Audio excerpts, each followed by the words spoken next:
ወይ ከአካል ብቃት ጋርም ይገናኝ ከሌላ አካላዊ ብቃት ጋርም ይገናኝ ከስታሚና ከምናም ከትንፋሽ ጋር በምንም ብቻ ችግር ያለበት ቡድን ከ60 ደቂቃ በኋላ ነው ትንፋሽ እያጠረው የሚመጣው እና ከ60 ደቂቃ በኋላ እነዚህን ጨዋታ የበዛባቸውን ተጫዋቾች ቀስ በቀስ እየቀነሰ አስወጥቷል ጋርዲዮላ። አሁን በሳምንቱ መጨረሻ ከሳልፈርድ ሲቲ ጋር ነው የሚጫወተው ሲቲ ለኤፍኤ ካፕ። ስለዚህ ማርሹን ቀነስ አድርጎ ማሸነፍ የሚችለው አይነት ጨዋታ ነው። እንደው አለ አይደል በሁለተኛ አቅሙ ማሸነፍ የሚችለው ጨዋታ ነው ጥሎ ማለፍ ስለሆነ። ከዛ ኒውካስል ዩናይትድ ከ7 ቀን በኋላ በፕሪሚየር ሊጉ ላይ ደግሞ ተጋጣሚ ይሆናል ማለት ነው።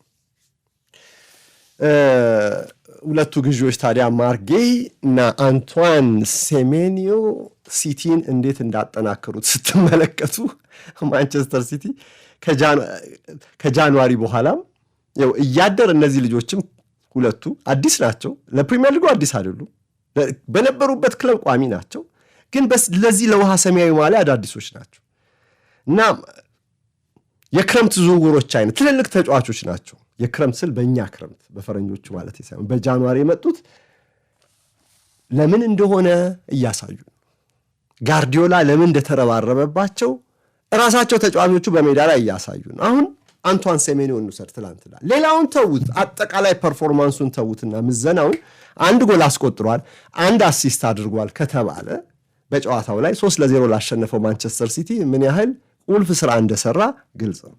አሁን እንግዲህ ባለፉት 8 ጨዋታዎች 5 ጎል አስቆጥሯል ማለት ነው። በ8 ጨዋታዎች 5 ጎል አስቆጥሮ አጀማመሩ መጥፎ ነው እንዴት ይባላል? ነገር ግን የእርሱ ብቻ አይደለም እዚህ ጋር መጠቀስ ያለበት። እንደውም ከጎሎቹ ከአሲስቱ ውጪ አንዳንድ የጨዋታው ክፍለ ጊዜያት ላይ ብዙም አይታይባቸው አሉ። ነገር ግን ዋናው ስራውን ከሰራህ አንተ ምን የተቀረው ምንድን ነው? የተቀረው ለወሬ ነው፣ ለትንተና ነው። ማርጌን ተመልከቱ፣ ተከላካዩ እንዴት እንዳረጋጋው። አሁንማ ማነው ሩበን ዲያስ ተመልሷል። የሲቲ የመሃል ተከላካይ ቀውስ አሁን ያለፈ ይመስላል። ጌይ ግን ቡድኑ የተከላካይ ቀውስ እንዳጋጠመው ነው የመጣው። እንደመጣ ነው 1 ሳምንትም ሳይሞላው ዝውውሩ የተሰለፈው። ተከላካዩ እንዴት እንደሚያረጋጋው የበዛውን የኳስ ስራ ሲሰራ የነበረው ትላንት በሲቲ እሱ ነው። 118 ተች ያቀበላቸው ኳሶች ብዛት 100 ደፍኗል። የቅብብል ስኬቱ ደግሞ 97% የተሳካ ነው። ሲቲ በመጀመሪያው ግማሽ ላይ ላለው የበላይነት ኳሱን ተቆጣጥሮት ነበረ። ኳሱን ከተቆጣጠረ ደግሞ የግድ በቢልድ አፕ ላይ መሃል ተከላካዮች ሚና ቀላል አይደለም። አጭር እና መካከለኛ ኳሶቹ ናቸው ማርጌህን ከኳስ ጋር ስኬታማ ሲያደርጉት የነበረው። 1 ብቻ ነው ረጅም ኳስ የተጠቀመው፣ 1 እሱንም አሳክቷል ላሰበለት ተጫዋች። ከዛ ውጪ አጭርና መካከለኛ ርቀት ያላቸው ኳሶች ነው። በመከላከሉ ረገድ ዋናው ስራው እሱ ነው። 2 ሸርተት ይወርዷል፣ 5 ክሊር አድርጓል፣ 1 ኢንተርሴፕት አድርጓል። የሲቲ ሴንተር ባክ አሁን ዲያዝ እና ጌይ ተጣምረው ከዚህ በላይ ሲዋሃዱ ደግሞ ምን ሊያመጡ እንደሚችሉ አስቡ። የተረጋጋ ተከላካይ መስመር እንዲኖራቸው ማርጌይ አስተዋጽኦ ከፍ ያለ ነው። ሁለቱ ግዢዎች ሲቲን አጠናክረውታል። እስቲ ያለ ሁለቱ አስቡት። ሲቲ ከጃንዋሪ ጀምሮ ወይስ ሁለቱን ማውጣታችሁ ሴሜኒዮ ብቻ በነበረባቸው የመጀመሪያ ጨዋታዎች ላይ በሁሉም ውድድሮች ላይ የነበረውን አስተዋጽኦ አሁን ጌይ ሰሞኑን እየሰጠ ያለው ደግሞ አስተዋጽኦ እና በጃንዋሪ የሁለቱ መምጣት ምን ያህል ለሲቲ አስፈላጊ እንደሆነ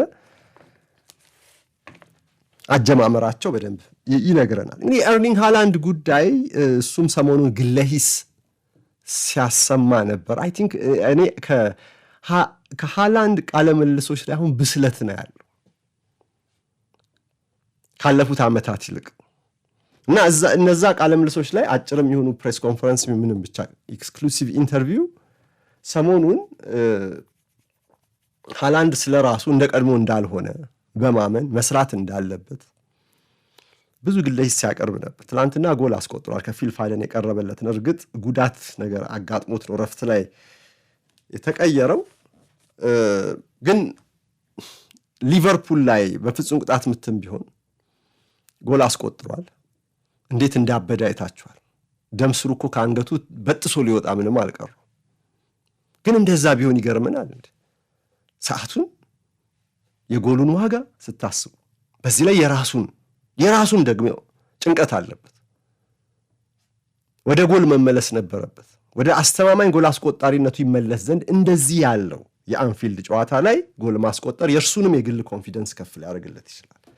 ያ ሁሉ የተሳካበት ነበር ያ ፍጹም ቅጣት ምት ጎል። ግን ከዛ በፊት ደግሞ አሲስትም አድርጓል ለቤርናርዶ ሲልቫ ቁልፍ የሆነችው የአቻነት ጎል እና በዕለቱ በፈገግታ እንዲጨርስ ጨዋታውን ዕለቱን ምሽቱን ሰላማዊ እንቅልፍ እንዲተኛ የሚያስችሉ በርከት ያሉ አስደሳች ክንውኖች ነበሩት በሜዳ ላይ እና ትላንት ደግሞ በጨዋታ እንቅስቃሴ በኦፕን ፕሌን ያገቡ እና ባክ ቱ ባክ በተከታታይ ጨዋታዎች ላይ ጎል ማስቆጠረን እንግዲህ አሁን እየተመዘገበለት ነው ማለት ነው።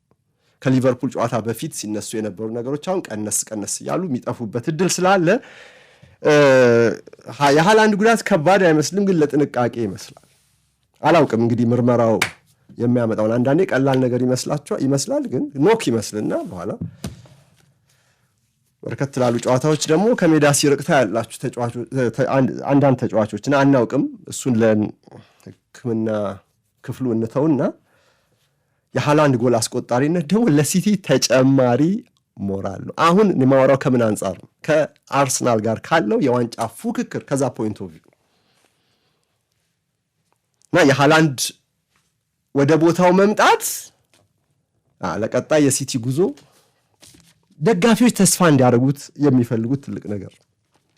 ቀጣይነት ሊኖረው ዘንድ ግድ ይላል። እንግዲህ ከዚህ በኋላ የኒኮ ኦሬይሊ ነገር ትናንትና ሁለተኛውን ጎል አስቆጥሯል። ሰሞኑን ደግሞ በጨዋታዎች ላይ እንደምንመለከተው የግራ መሃል አማካይ ሆኖ እየተጫወተ ነው ያለው። ትናንትናም እንዲሁ አሁን ሲቲ ወደ 4-2 የሚመስል ሆኖ ግን ከአጥቂዎቹ በስተጀርባ ያሉት ሁለቱ አጥቂዎች ደግሞ ወደ መሃል አጥብበው የሚጫወቱበት አይነት አንደኛው ሴሜንዮ ይሁን ማንም ብቻ በዛ በኩል የሚሰለፍ አጥብበው የሚጫወትበት እንዲህ አይነት ፎርሜሽንን እያሳየን ነው ያለው ፔፕ። ያው አሁን በሲዝኑ መካከል ላይ በቶሎ ሐሳብን የጠሩ ሐሳቦችን ማምጣት ካልቻልክ ጨዋታ ላይ አስቸጋሪ ነው። ወረቀት ላይ ለፕሪሚየር ሊግ ቲቪ 4-3-3 እያሉ ይጽፋሉ፣ ግን አይደለም። አሁን ኦሬይሊ ሮድሪ አጠገብ ለአጠገብ ሆኖ ሲጫወቱኛል። ቤርናርዶ ሲልቫ ብዙ ጊዜ ከሴሜንዮ ጋር በቀኝና በግራ ዳርና ዳር ሆኖ ወደ ክንፍ በጣም ሳይወጡ እዛ ሲገኙ ይታያል። ሃላንድ ከፋደን ጋር ደግሞ ፊት ላይ እንደ አስፈላጊነቱ ቦታ እየተቀያየሩ ይጫወታሉ እና ይሄ 4-2-2 አይነት 4-4-2 ሆኖ ትንሽ ናሮ የሆነ ማለት ነው፣ ጠበብ ያለ እንደዚህ አይነት አጀማመር እንዲህ አይነት ፎርሜሽን ነው እየተጠቀመ ያለው ሲቲ። ከሊቨርፑል ጋር ይሄ ነበር። ተጫዋቾቹ ይለያዩ፣ ፎርሜሽኑ ግን ተመሳሳይነት አለው። ተጫዋቾች አብዛኛው እነዚህ ናቸው እና አይት ኑሪና ኑኔዝን ግራና ቀኝ ፉልባክ ቦታ ላይ ማጥቃቱን እንዲደግፉ በማድረግ ማርኬና ሩበን ዲያስ ከበስተጀርባ ካሉ ምንም ነገር መስራት ይችላል በማጥቃት ይቀናጁ እንጂ እና ኦራይሊ እዚህ ጋር ከሁለቱ መሃል ተጣማሪዎች የግራውን ቦታ ይዟል። በዚህ ሲዝን ደግሞ በግራ መስመር ተከላካይነት ሲጫወት ብዙ አይተነዋል። ይሄ ወጣት በአካዳሚ ደረጃ አታኪንግ ሚድፊልደር ነበር ይላሉ። የአካዳሚ ጨዋታዎችን አይቻል አቅም እኔ ኦራይሊ የማንቸስተር ሲቲ የትኛውን ስናያለን እንግዲህ ደጋፊዎች ያንን ክለብ ብቻ የሚከታተሉ ከሆነ ጊዜ ይኖራቸዋል፣ እሱን ማድረግ ይችላል።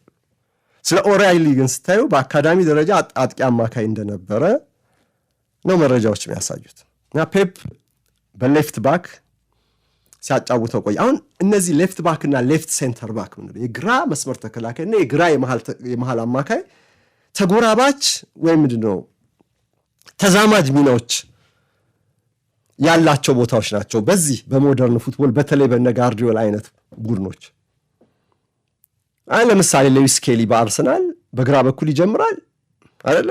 ግራ መስመር ተከላካይ ነው ይባላል፣ ግን በጨዋታ ከኳስ ጋር መሃል ነው ያለው የግራ አማካይ ነው እና ግራ ተከላካይ ግራ አማካይ ተዛማጅነት አላቸው። ቀኝ ተከላካይ ቀኝ አማካይ ኢንቨርት ለሚያደርጉ ፉልባኮች ተመሳሳይነት አላቸው። ተከላካይም አማካይም ሆነው የሚጫወቱትና እዚህ ጋር ኦራይሊ ሁለቱንም ቦታዎች ነው እየሸፈነ የሚገኘው በመነሻ ማለት ነው።